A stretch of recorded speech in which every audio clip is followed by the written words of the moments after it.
Hi, welcome. It's Sarah again from Millington Public Library, and we're here for another installment of Sarah Loves Romance books. And this week, can you tell what we're going to be talking about? I wonder. So this is obviously a week devoted to books that are based in Western Tennessee. So a fun little note about me, I am a military spouse, and every time we have moved, one of the ways that I learn about where we're going is I choose romance novels from that area of the country. I often find myself obsessing over regions, and I just like hyper focus on one area, so I want to read all of the books that take place in upstate New York. You want to know about the Finger Lakes? Talk to me, because if a romance novel was written there, trust me, I read it. Victorian England. Want to know about Victorian England? Talk to me. I'm pretty sure I belong in a bustle with a set of stays. You know what I'm saying. Anyway, today we are looking at books that take place in Western Tennessee. And 2 of our 3 options are actually based specifically in Memphis. So how fun is that? So our first book is actually from a local author. His name is Arthur Flowers. And the book is Good Loving Blues. Okay, we're keeping it real local with this novel.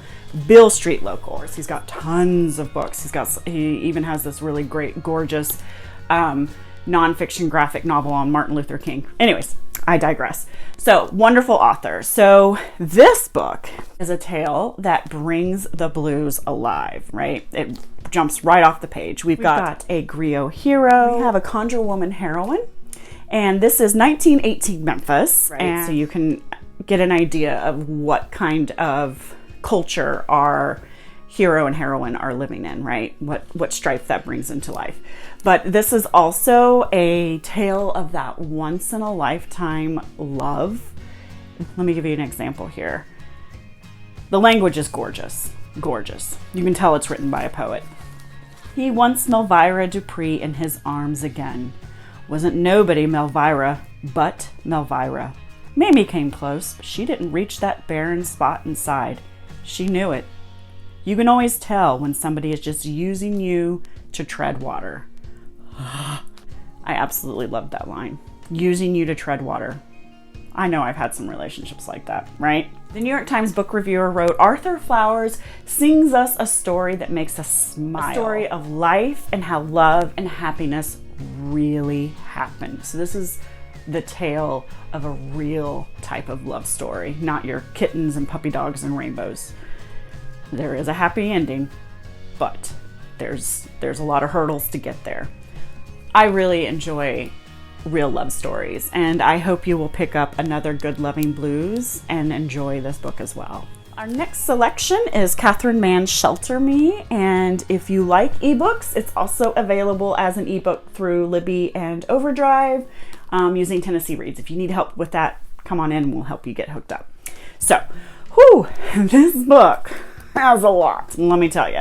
It takes place in Northwest Tennessee on a farm turned dog rescue, like we do, hence the title, Shelter Me. Our main hero is a returning Army soldier coming home from a stint in Iraq, and the book touches on PTSD and Alzheimer's, which can both be triggering for some people. But Katherine Mann breaks that darkness up with a very special little trick. She actually has one of the narrators from the point of view of the main dog in the story. I know. I hear you. This is an adult romance book. What? It's actually delightful. It's Trooper. He's right here. He's actually a rescue dog from Iraq, and it's a really interesting story, and I love it. But the dog POV is actually really well done, and it adds both levity and simplicity in the story. And here's a small line from Trooper. This will give you just a taste, right? This is actually the beginning of part 2. It says, no one told me that coming to the United States of America meant I had to give up my balls. And I don't mean the tennis kind. I just thought it was so cute. It says Trooper, neuter day. I really enjoyed this story. This is a reacquainted romance. They were high school sweethearts. One went off to war, yada, yada, yada. And it's contemporary romance. It's very enjoyable. I connected with the characters as they dealt with loss in many different forms. And I just really love Trooper the dog, okay? He's just, okay. Yeah, no, okay. One more morsel. Just bear with me, I promise. This is why it's important. This is why he works. This is the dog again. When I lived in Iraq, I slept on the ground or underneath whatever box or house I could find, curled up and hungry. Being out in the open was bad, real bad, downright dangerous. They didn't have shelters for stray dogs or abandoned animals in my old home country. If packs got too close to people or cities, police came out with big guns to pick us off one at a time until we either ran or died. Even when I stayed with the colonel, I almost got shot more than once when I barked to alert those guns were coming for them. But it was worth the fear and the risk to help the man who saved me.